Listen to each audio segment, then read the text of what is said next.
Pode fazer a prece, abertura e encerramento.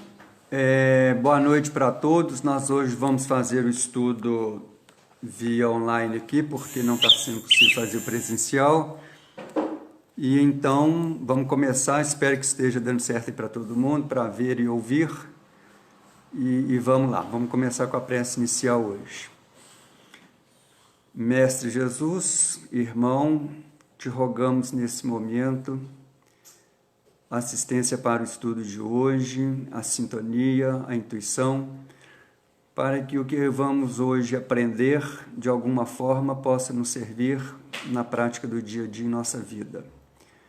Rogamos também por todos os encarnados e desencarnados que estão participando, para os nossos lares, e pedimos também, como acontece toda quarta-feira na presencial lá na Camapuã, que todos sejam atendidos nas suas necessidades e merecimentos. Enfim, que Deus nos abençoe e nos oriente nesse momento. Que assim seja. Bom, o estudo de hoje, ele é do capítulo 29 do livro Laços de Afeto, Caminhos do Amor na Convivência, e o capítulo 29, ele fala de humanização e segurança. E logo de cara, ele vai citar o capítulo também 29 do livro dos Médiuns, que ele vai falar das reuniões espíritas e sociedades, e propriamente das sociedades no item 335, quando ele diz o seguinte, eu vou ler até um pouco mais do que está no Laços de Afeto, o início do capítulo, do parágrafo, para a gente poder ter uma visão melhor. Já vimos de quanta importância é a uniformidade de sentimentos para a obtenção de bons resultados. Necessariamente, tanto mais difícil é obter-se essa uniformidade, quanto maior for o número. Nos agregados pouco numerosos, todos se conhecem melhor e há mais segurança quanto à eficácia dos elementos que para eles entram. Esse capítulo do livro dos Médiuns, ele vai tratar de casas espíritas e das reuniões, mas ele fala que quanto menor o agrupamento, melhor de certa forma, porque quando a gente tem muitas pessoas juntas para decidir, para opinar, a coisa fica meio complicada. E eu lembrei um exemplo simples disso, por exemplo, eu tenho 59 anos e nesses 59 eu morei 1 ano e 8 meses apenas em apartamento. O prédio que eu morei tinha 4 apartamentos, 3 por andar. E nunca participei de reunião com síndico, os próprios proprietários é que resolviam as coisas, era bem tranquilo. Mas imagina um prédio ou vários prédios, um condomínio com 200, 300 apartamentos, uma coisa assim meio gigantesca. Reunião de condomínio é um problema, as pessoas viram uma bagunça, ninguém respeita nada, enfim, às vezes até repertório de palavrão é usado com frequência. Mas a gente tem que ter ideia o seguinte, a gente vive em sociedade, em agrupamentos, a coisa acontece dessa forma, e precisamos da opinião do outro, da convivência, da situação do dia a dia. A gente não vive sozinho, a gente não veio para ficar só. Então, é claro que quanto menor o grupo, melhor o entendimento, mais fácil de ouvir as opiniões. E no livro dos Médiuns, o que ele deixa claro para a gente é que quanto menor o agrupamento, é mais fácil das pessoas se conhecerem, interagir e respeitarem-se. Isso é um fato. De qualquer forma, quando a gente coloca 2 ou 3 ou mais seres humanos juntos, a coisa complica um pouco porque há divergência de opiniões, de ideias, e a gente fala muito em oratória, mas a gente nunca inventamos essa palavra, escutatória. A gente precisa ouvir as pessoas e pensar um pouco antes de responder, de opinar. Bom, mas aí dando sequência aqui, quando a gente vai para o capítulo de hoje, que é humanização e segurança, eu até conversei com a Denise, que ela que está coordenando a questão dos temas e tudo, Durante um tempo aqui eu li harmonização e segurança, eu achei estranho, depois eu olhava de novo humanização, então nós vamos trabalhar humanizar, harmonizar e segurança. Bom, a questão da segurança, ela é desde sempre dos primórdios da humanidade, porque a gente precisa morar, alimentar, vestir, enfim, isso tudo requer segurança, né? Quando a gente ainda era das cavernas, andávamos em grupos, um protegia o outro, morávamos em qualquer lugar ao relento ou numa gruta, enfim. Depois fomos criando grupos e fomos criando uma agregação maior, viraram vilas, cidades, países, enfim. E até hoje não é diferente, a gente mora, a gente alimenta, a gente veste, a gente precisa da segurança nesse sentido. Mas a gente vai falar um pouco hoje do vício da posse que a irmã se coloca para a gente, porque a posse, ela faz parte da nossa vida, embora a gente chega com nada e vá embora sem nada, do ponto de vista material, mas o momento entre chegar e partir, a posse é necessária, a gente tem que morar, a gente tem que vestir, a gente tem que comer, trabalhar e tudo. Então não há nenhum problema em ter a minha casa, o meu carro, a minha roupa, o meu isso, o meu aquilo. Mas a gente precisa tomar cuidado com o que é esse meu, o que essa coisa faz, porque a posse, ela atende às necessidades básicas. Isso é importante, faz parte da nossa vida. No entanto, a partir de um certo momento que a gente esqueceu o que era necessário, o que era suficiente, e passamos a trabalhar com o excesso e com o supérfluo, estou dando uma olhada aqui nas colas, a gente começou a trabalhar essa questão de segurança de uma forma muito egoísta, muito viciada, muito... egoísta é a palavra. E o fato de ter, de possuir, para gerar uma segurança, um conforto, ninguém vai mexer no que é meu, ninguém vai me roubar, ninguém vai me passar para trás, essa questão toda, ela começou a girar riquezas, um conforto extra, e dotes sociais, e títulos, e etc., essas coisas todas, que extrapolou em muito a questão da convivência e a segurança, que era uma coisa para nos manter íntegros, nos dar a oportunidade de ter uma existência melhor e programarmos para que a gente possa sair de cada existência melhor do que quando a gente entrou, evoluindo moralmente falando, é óbvio. Essas coisas foram se perdendo ao longo do tempo. Então a irmã se coloca muito claro para a gente aqui o vício da segurança. E nessa questão do vício, a gente entra naquilo que a gente chama do que é justo, do que é injusto. E a injustiça, ela leva o coração de nós todos, como está aqui, ó, a disparar a rebeldia, a mágoa e o ódio, porque, veja um exemplo muito claro, herança num grupo familiar.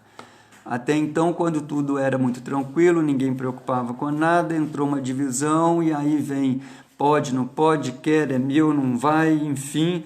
E as pessoas começam a se sentir injustiçadas porque aquilo que era muito seguro, muito certo, perde um pouco o rumo, perde-se o chão e não é justo que ficou para esse, não ficou para aquele, enfim, um exemplo simples.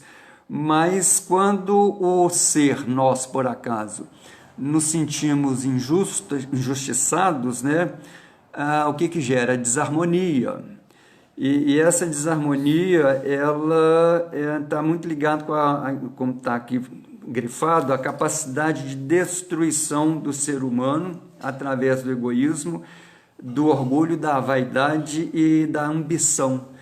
Então, voltando ao título do capítulo, que é Humanização e Segurança, a gente vai falar muito de harmonização também, que é o equilíbrio.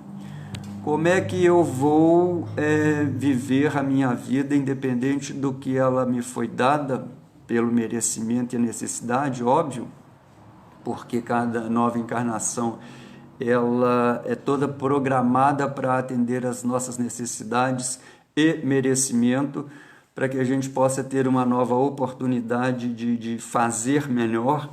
Eu não digo nem de refazer, mas de fazer melhor, fazer diferente. Então a gente tem que estar muito atento a essas questões e começar a ver o que é justo, o que é injusto, o que eu preciso, o que eu necessito e o que é supérfluo, o que é excesso na minha vida. Então a gente fica pensando nessa questão toda e vem a questão do domínio, né? A necessidade do domínio, controle, e aí começa na profissão, na amizade, na família, porque a pessoa muitas vezes, para se sentir segura, ela precisa estar dominando seu espaço, é o lar, é o trabalho, é a escola, é a vizinhança, sei lá. Então a pessoa ela fica muito ligada à questão de domínio e essa necessidade de controle, seja lá onde for, para poder estar envolvida, estar certa, estar segura. E a gente vai ver que essa questão de segurança ela é um pouco mais complicada nesse sentido. E a pessoa que está dominando, que está dentro do controle, ela peca muitas vezes por não ouvir, por não respeitar, por não dar nenhuma oportunidade ao outro a não ouvir. Então a gente tem que estar muito atento a essas questões. E há uma fala de Jesus que diz o seguinte, prevendo o acontecimento nos dias atuais, ele diz: e por se multiplicar a iniquidade, o amor de muitos se esfriará. Aí o que acontece? A gente no egoísmo, no nosso dia a dia, na questão de percebermos apenas a nós mesmos, que se dane o outro, não me interessa o outro, eu quero saber o que é justo para mim, eu quero saber o que é seguro para mim. E vamos entrar um pouco no exemplo que está acontecendo com a gente hoje, sem de forma alguma entrar em política. As pessoas discutindo o que é justo, o que não é justo, quarentena, deve, não deve, quem pode trabalhar, quem não pode, enfim, essa questão toda. Mas, no geral, os argumentos eles estão muito voltados para o eu, para o individual e esquecem do coletivo. Então a gente tem que ter bom senso, prudência, responsabilidade nessa hora, é óbvio, mas é preciso que se estabeleça cada caso e observe, porque o que é bom para mim pode não ser para o outro, mas a gente tem que pensar o que é realmente bom para todos e viver em humanização. E segurança, a gente tem que estar muito atento nessa questão o que é humanizar, o que é seguro, como é que fica a questão? Porque quando a gente passa para o domínio, quando a gente passa para esse controle, uma frase que está grifada aqui também diz o seguinte: morre a fraternidade e as relações ricas de permuta afetiva. A fraternidade e as relações das pessoas costumam ir para o brejo. A gente vê quantas inimizades, quantos problemas surgindo por questões de egoísmo, por questões de não mesmo compartilhar, de não ser humano. A gente fala muito, já está muito batida essa tecla do ter e do ser, e agora não é nem ter e nem ser, é fazer de conta que porque ter está difícil e ser ninguém está querendo, mas a gente tem que estar olhando o seguinte: o que eu tenho, o que a vida me proporcionou, o que essa encarnação está me dando a oportunidade de aprender. Dentro disso, e é óbvio, a gente tem que estar correndo atrás das melhorias, de um bom emprego, de um bom estudo, de morar bem. Quando eu falo bem, eu não estou falando de luxo nem nada disso, não. É ter uma condição digna de sobrevivência, de viver, não é nem de sobreviver, é de viver, de quando sair de férias, poder realmente sair de férias, enfim. Mas a gente fica muito apegado à segurança. Vamos dar um exemplo agora. Álcool gel. ok, é um item para segurança, é um item de higienização, enfim, mas você vai num supermercado, acho que aqui em Oliveira não é diferente de outros lugares, você não acha mais álcool gel, você não acha um monte de coisa, porque as pessoas compraram tudo que tinha e levaram para casa. Daqui a pouco esse surto passa, e o que essas pessoas vão fazer com esse excesso de coisas estocadas em casa? E aí não sobrou para o outro que precisava. Então, se cada um, dentro da segurança, fosse mais humano, fosse mais harmonioso, mais equilibrado, teria levado o necessário, teria levado aquilo que era preciso e deixaria de lado o excesso, o supérfluo. Então, a gente tem feito muito isso com tudo e com todos na nossa vida, atropelando um monte de coisas, de pessoas. Para quê? Para que a gente possa ter a segurança de que, e se amanhã, como dizia meu pai, se não existe, quem sabe, talvez também não. Então a gente precisa ter o pé no chão, é claro, ter a segurança do a médio e longo prazo, enfim, programar, organizar, administrar a vida espiritual e financeira, né, material, mas também não precisa desses excessos todos que a gente tem aí, enfim. A coisa do domínio e do ter, a gente tem que tomar muito cuidado com isso. Mais para frente, nesse controle do domínio, hierarquia, interesses de grupos, etc., a gente tem que entender também que é importante, que é necessário, precisa de ter normas, regras, as pessoas precisam respeitar isso tudo, mas a gente precisa ter um pouco de controle com isso tudo.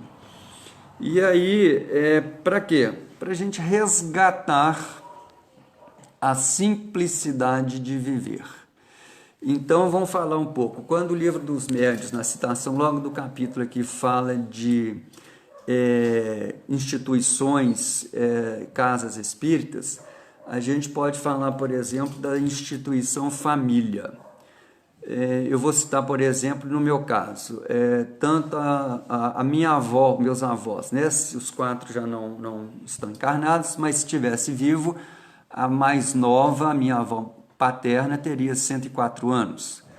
Ela teve 8 filhos, a minha avó materna teve 17 filhos, 12 chegaram à idade adulta, e nessa somatória aí de pai e mãe, eu tenho 54 primos. Então, é muita gente, é uma família grande, isso não existe mais. Dos 12 filhos que a minha avó teve, o que teve mais filhos teve 5. Teve gente que não teve filho e teve tio ou tia que teve um filho só. E eu mesmo, meus primos e irmãos, um filho, 2, a maioria não tem nenhum.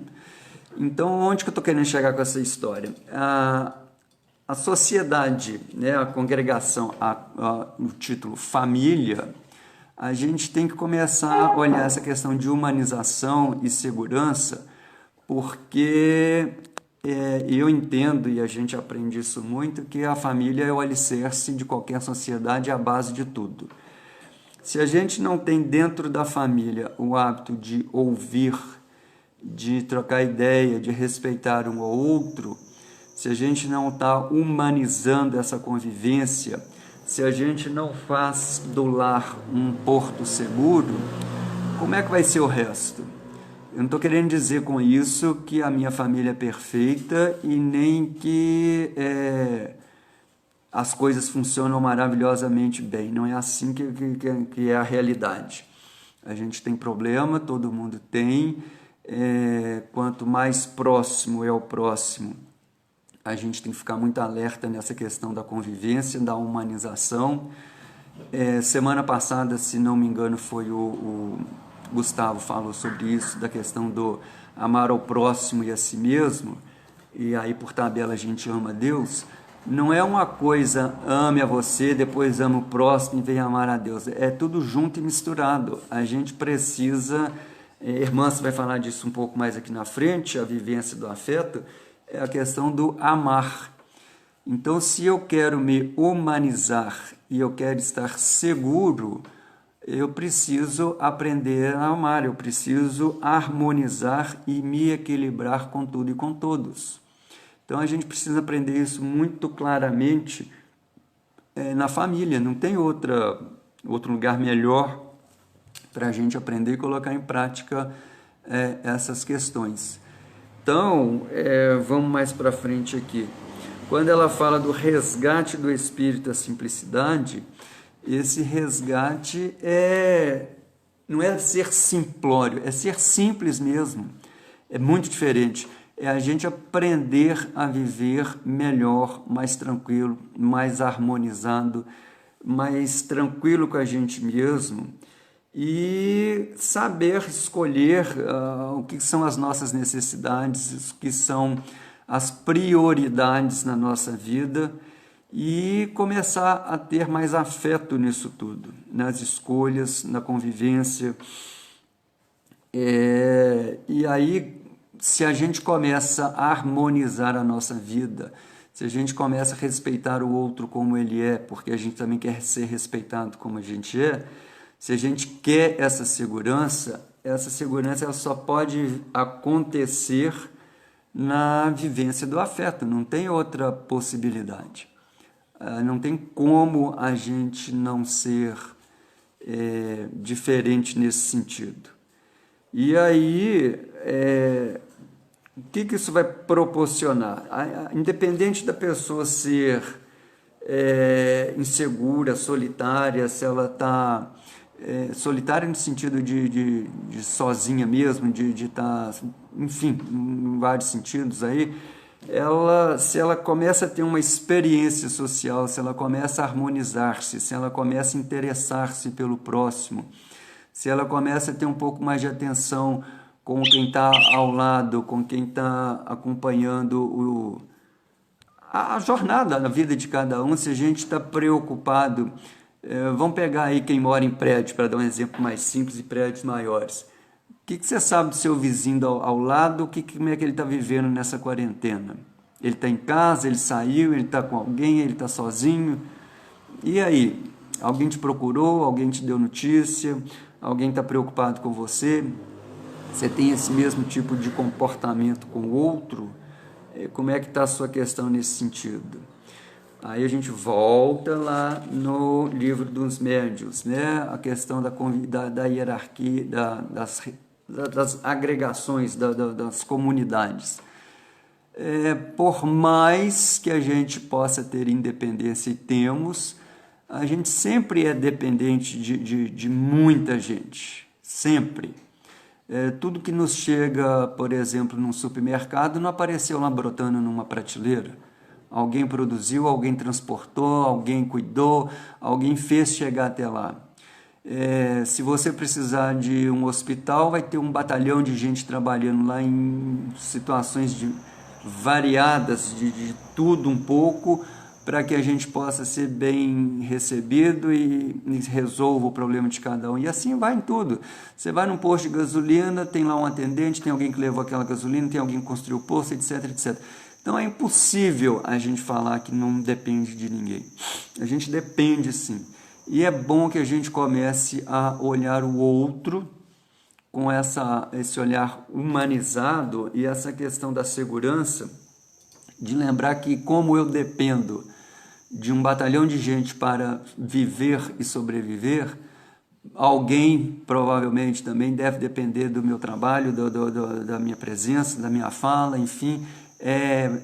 Mão dupla isso tudo. A gente tem que estar um para o outro sempre. Então, quando volta lá no amar ao próximo e a si mesmo, se todo mundo está amando ao próximo, então todo mundo está amando todo mundo. Se eu estou preocupado com todos estão preocupados com o outro, enfim, aquele círculo vicioso, não vicioso, mas virtuoso da preocupação, da humanização, a coisa melhora muito na convivência. Ainda experiência que o planeta está passando agora, a gente está vendo o comportamento variado em cada país, muito semelhantes uns aos outros, mas com as suas peculiaridades, e a gente vê também a essência do ser humano, que ainda está um pouco longe do amor, mas a gente tem visto muita gente acompanhando nisso aí. E a dependência é essa, mas não é uma dependência de que eu dependo do outro para viver e ser feliz. Não é nesse sentido, é a questão é social, é coletivo. A gente tem que estar interagindo uns com os outros, preocupados uns com os outros, amando de fato o próximo. Aí Emmanuel fala para a gente, vamos voltar aqui um pouco mais, fala aqui, quando o nosso foco é o próximo e a necessidade de servir e aprender, nossos sentimentos serão excelente garantia de boa aplicação e aproveito nas atividades que cooperamos. Quer dizer, quando eu olho para o outro como eu gostaria de ser visto, e eu vou agir com o outro como eu gostaria que agissem comigo, esse sentimento muda e as atividades que a gente começa a praticar também vão ficando diferentes, elas vão ficando melhores, elas vão ficando... a gente vai tendo outro foco, outra visão. É claro também que muita coisa a gente vai aprendendo com o tempo mesmo, com a idade, com a experiência. A gente vê hoje na humanidade que o jovem ele está ficando adulto mais cedo, ele já vem com uma outra carga evolutiva diferente, mas não foi conquistada do dia para a noite. Isso foi ao longo dos séculos de existências, de encarnações, e a gente vai aprendendo. Aí volta um pouco lá no início do capítulo dessa questão do aprendizado, da evolução das existências. Há quantos séculos a gente vem vicioso no egoísmo, nessa chaga ainda muito complicada que a gente precisa vencer, e abrindo mão da humanização, do equilíbrio, do amar ao próximo. Porque se a gente pode alegar que até Jesus a gente era pouco informado e não tinha muita coisa para aprender, para orientar, a gente já tem 2000 anos de história com o Evangelho aí traduzido em todas as línguas, enfim, que a gente tem acesso e, enfim, não entende, quem não quer não aprende, quem não quer também. Então, logo depois, quando ela fala do foco ao próximo, né, a necessidade de servir e aprender, o que é servir? O que é aprender? Porque servir é uma coisa muito mais sublime do que você fazer uma atividade qualquer. Ao servir, você tem que estar se colocando no lugar de quem recebe, você tem que estar no lugar do outro, na famosa prática da empatia. É colocar-se realmente no lugar do outro. Quando você está servindo, a gente tem que ser útil, e a gente só pode ser útil atuando de forma de verdade na caridade. E a caridade, já foi falado algumas vezes nas nossas reuniões, é a atitude com amor. Então, se eu sirvo com amor, se eu sirvo de forma caridosa, mas não é essa caridade bem entendida de verdade, essa caridade que sustenta o outro, que não humilha quem recebe, que não rebaixa aquele que recebe, que não deixa constrangido aquele que recebe, independente de qualquer situação, porque não precisa ser carente economicamente falando. A gente tem milhões de carências e a gente precisa do outro, e a gente pode servir ao outro. Você pode servir dando um belo sorriso de manhã com um bom dia, você pode servir com um bom aperto de mão, você pode servir com um excelente abraço, você pode servir emprestando seus ouvidos e ficar caladinho ouvindo, a pessoa às vezes só quer falar. Então tem um monte de forma de servir, mas a gente precisa nisso aqui, pôr sentimento, colocar o sentimento e aplicar e aproveitar essas atividades que a gente colabora, que a gente coopera. E mais para frente fala aqui o seguinte: a clareza de Jesus em destacar que seus discípulos seriam conhecidos por muitos se amarem, não deixa margens a dúvidas sobre as anotações que ora aqui descrevemos, de tudo que já foi falado até agora. É a questão do por muitos se amarem. Quer dizer, a gente ainda está longe por muitos se amarem, né? Primeiro, a gente é filho de Deus. Todos nós somos filhos de Deus, portanto, somos uma família universal e somos todos irmãos. A gente não dá conta do irmão consanguíneo, o que dizer então do irmão universal? Daquele que está lá do outro lado da rua, às vezes, que se torna invisível para mim, não me interessa, enfim, a gente tem que estar atento a isso tudo. Por muito se amarem, aí a gente vai conhecer quem é quem e quem é discípulo de Cristo, né? Não precisa de ficar só nos 12, não, nós somos alguns bilhões na Terra, e sei lá quanto em número, nem sei quantificar isso não no universo, que eu nem sei qual que é o tamanho do universo. Mas, imagina, se a gente não dá conta ainda nem do vizinho, como é que eu vou dar conta do outro? Então, essa questão da humanização e da segurança, do equilíbrio, da harmonia, ela tem que começar com pouco mesmo, não tem problema nenhum não. Começa dando conta de um, depois de 2, de 3. Tem uma palavra que eu acho horrível, mas eu aprendi a compreender e a praticar, que é tolerar.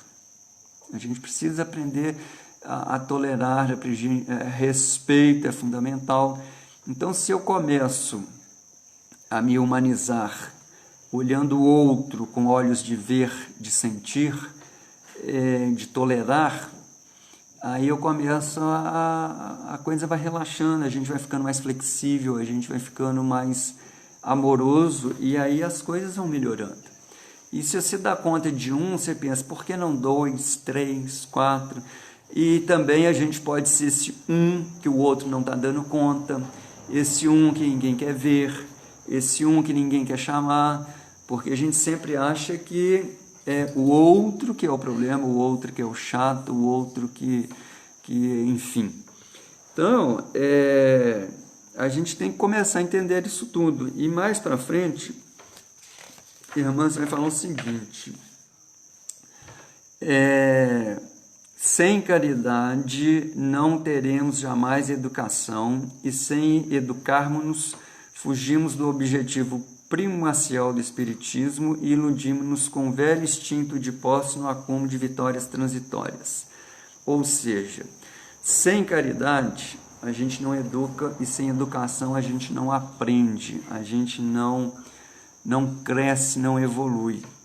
E aí perde-se a oportunidade, mais uma existência, enfim, fica elas por elas, e na hora que a gente voltar, desencarnar, passando por aqui de bobeira, não fizemos coisa nenhuma. Então a gente tem que tomar muito cuidado com o que a gente faz, como que a gente zela, como que a gente dedica, como que a gente começa e termina as coisas, como que a nossa relação com as pessoas, lembrando que as pessoas, elas entram e saem na nossa vida, cada uma no seu tempo, na sua importância e na sua magnitude, mas no futuro todos nós seremos unidos no amor, seremos todos importantes para todos e nos conheceremos de verdade, sabendo quem é quem, como é quem. Mas por enquanto esse é o processo, isso é normal, não tem problema nenhum não.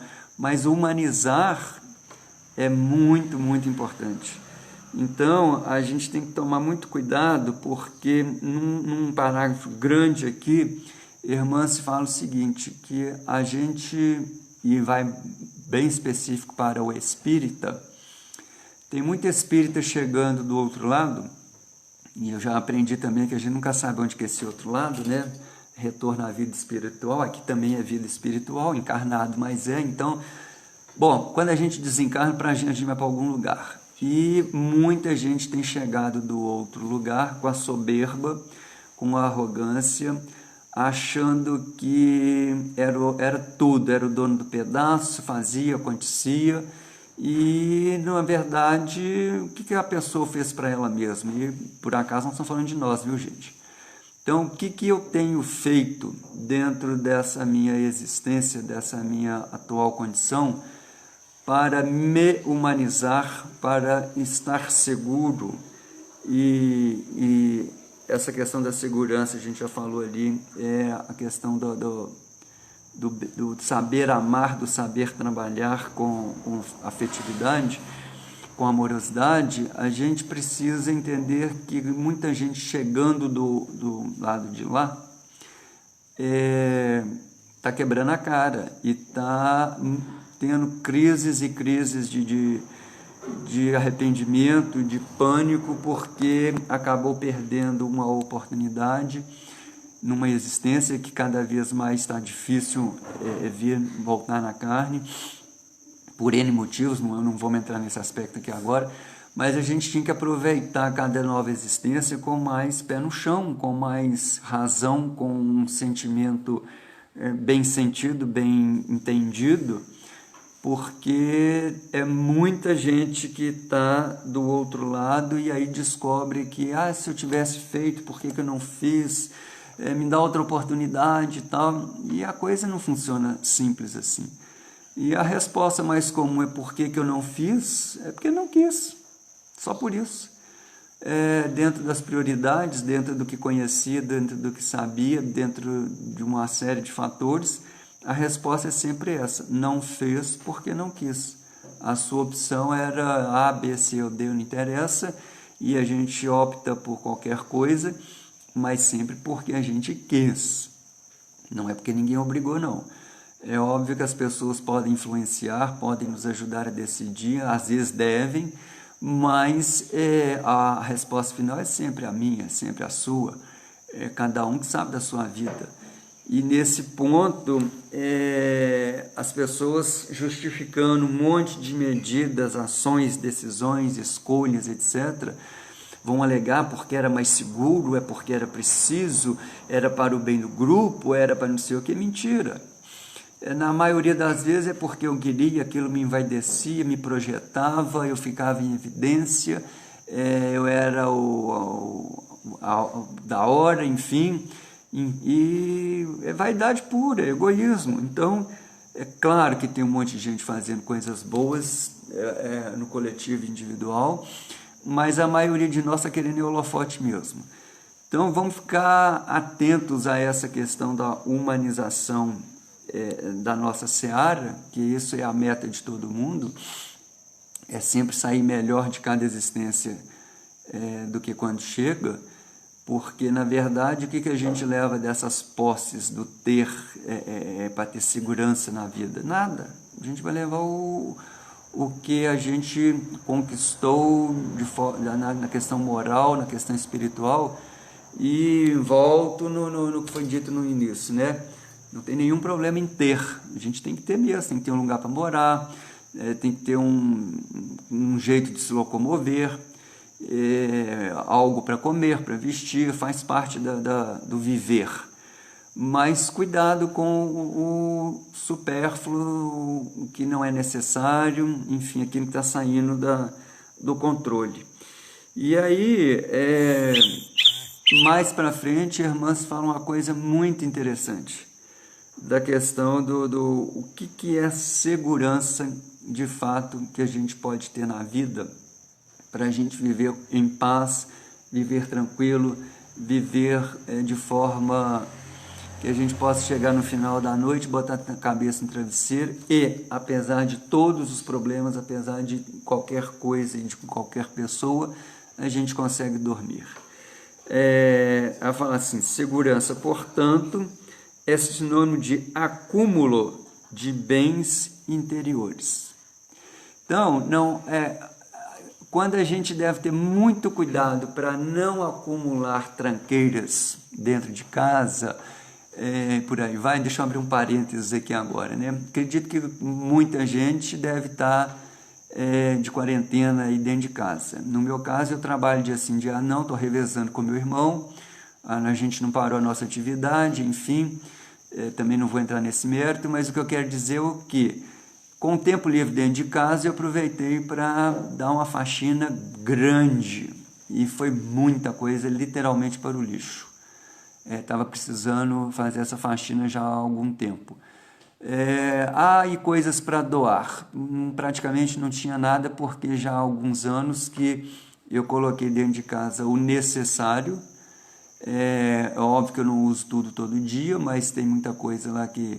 Muita coisa não, tudo que tem lá é usado sempre. Quando o pessoal vem de Belo Horizonte, a casa fica cheia, enfim, mas o que eu quero chegar com isso? Foi pro lixo, foi literalmente queimado. Então, o que eu cheguei aqui nessa encarnação? Cheguei com nada, estou indo embora com nada, mas a casa vai ficar, o carro vai ficar, as roupas vão ficar, etc. vão ficar, mas a irmã se deixou claro aqui o que eu levo na alma, o que eu sou em espírito, ninguém vai me tomar. Essa segurança de adquirir os bens espirituais, bens bem entendido, essa questão da gente acumular esses bens interiores, ninguém tira isso da gente.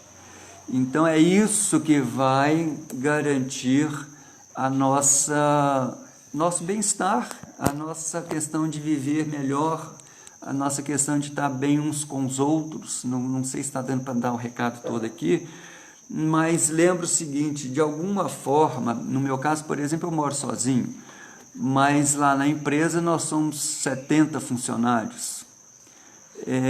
O meu bairro aqui tem um bocado de vizinho, conheço bastante gente, graças a Deus tenho um grupo de amigos muito bons, bacanas. Então, assim, é isso que vai agregando a gente, essa convivência, construir as amizades, construir amores. Então a gente tem que estar acumulando esses bens, para que a gente possa, ao longo da nossa vida, e a vida é única, as existências que são várias, porque a gente fala assim, as minhas vidas passadas, não, a vida é única, as existências anteriores são várias, foram várias e serão sei lá mais quantas até que a gente atinja um grau maior de pureza, mas se eu não me humanizar, se eu não ficar seguro de mim mesmo, de adquirir esses bens que são inerentes ao espírito, estou andando em círculo, vou chegar em lugar nenhum. Porque às vezes as pessoas enchem o peito para falar assim, dei uma volta de 360 graus na minha vida.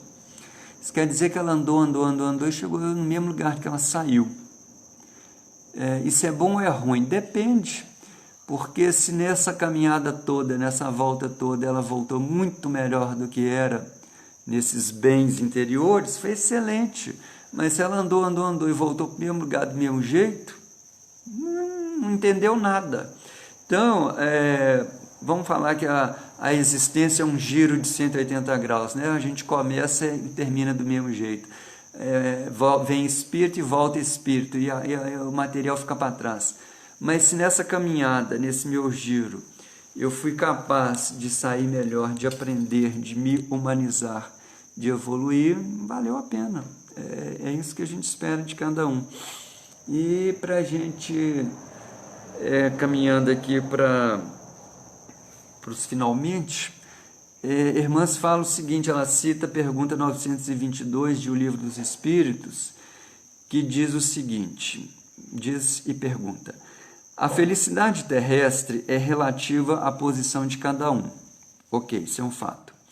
O que basta para a felicidade de um constitui a desgraça do outro, também é fato. O que pode ser muito bom para mim pode ser um horror para o outro, e o que pode ser um horror para mim pode ser a felicidade do outro. Então, isso é bem individual, é um fato. E aí Kardec pergunta aos espíritos: haverá, contudo, alguma soma de felicidade comum a todos os homens? E os espíritos responderam o seguinte: Com relação à vida material, é a posse do necessário. Com relação à vida moral, a consciência tranquila e a fé no futuro. Olha que interessante. Haverá, contudo, alguma soma de felicidade comum a todos os homens? Com relação à vida material, é a posse do necessário. É o que a gente falou aqui, a irmã se vem falando o tempo todo. O que é necessário, o que é suficiente para eu viver? Isso é uma resposta individual, tá? Cada um vai ter o seu necessário, o seu suficiente. Mas se a gente aprender logo essa dica excelente, esse conselho, do que se eu tiver o necessário, o que é suficiente para eu viver, tá ótimo, tá excelente. Se a gente aprender a comer, a gente vai ver que a gente desperdiça muita coisa, que a gente joga muita coisa no lixo. Se a gente aprender a vestir, a gente vai entender que não precisa da roupa de marca, que você pode repetir milhões de vezes a mesma roupa se você gosta dela, se você olha no espelho e está feliz, que você não precisa do carro do ano, do celular do ano não, do mês, né? Porque toda hora tem um modelo novo. Se você perceber que é necessário só isso ou aquilo, você fica livre desse consumismo maluco que colocam na cabeça da gente e que a gente aceita de bom grado e embarca nessa história. Não, é resposta individual, tá? Eu vou falar que para mim isso é bom, isso é suficiente, o outro vai achar que não, e o outro vai achar que o que eu acho que é o suficiente já é supérfluo, então não vão perder tempo nessa confusão toda. O que a gente tem que estar claro é que os Espíritos deixam muito, muito certo. Com relação à vida material, é a posse do necessário. Então, aprenda o que é necessário, aprenda o que é o suficiente e viva muito bem com isso, viva tranquilo, e a opinião do outro ela é importante para a gente fazer uma autorreflexão e pronto, tá? Não é para ficar brigando com o outro nada não. Se o que ele falou incomodou, vai pesquisar por que te incomodou e se ele está certo, ver o que você precisa mudar. Se o outro falou e não altera nada, eu deixo a opinião dele, não é desprezando também não, tá, gente? É simplesmente que sirva de crítica para autorreflexão.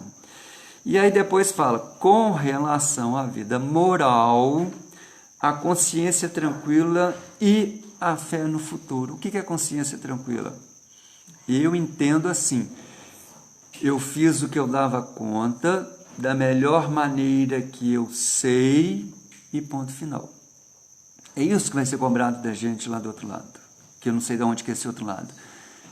Eu fiz o que eu sabia na totalidade do que era possível? Se a resposta for sim, está tranquilo. E o que é a fé no futuro? A fé no futuro é que, na minha opinião, Deus está no comando de tudo, sempre. Ah, mas por que está acontecendo essa pandemia? Para a gente aprender a humanizar, para a gente aprender a respeitar, para a gente aprender a dividir, etc, etc. E cada um vai aprender de um jeito. Então, o que é fé no futuro? A fé no futuro é que, eu sou filho de Deus, a minha essência é divina. E um dia, como disse Jesus, sereis deuses e podeis fazer muito mais do que eu faço. Essa é a fé que a gente tem que ter no futuro. É pegar essa centelha divina que existe em nós, que é o nosso DNA, e fazer essa luz brilhar. Aí eu achei muito legal outro dia um exemplo que da luz brilhar, porque imagina uma luz maior que Deus, não existe, tá? A gente tem nem noção do que é essa luz divina. E a gente tem um pouco dela, todo mundo tem. Se a gente pegar um ambiente totalmente escuro e acender um palito de fósforo, nossa, isso vai fazer uma diferença gigante. Se a gente botar uma vela, 2, 3, 10, vai ficar melhor. Se a gente botar essas lâmpadas novas de LED, etc., de potências grandes, vai ficar fantástico, né? Mas e daí? Qual que é a luz maior? Qual que é a luz melhor? Se a gente pegar o nosso Sol, ninguém dá conta de olhar diretamente para o Sol sem nenhuma proteção. Mas o que é o nosso Sol perto de outros sóis? É um palito de fósforo.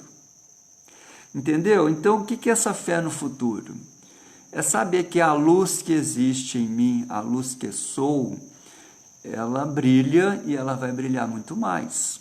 E ela vai brilhar até um ponto que podeis ser Deus, como Jesus diz. Mas a gente sabe que a gente não vai ser Deus, mas a gente vai ser quase.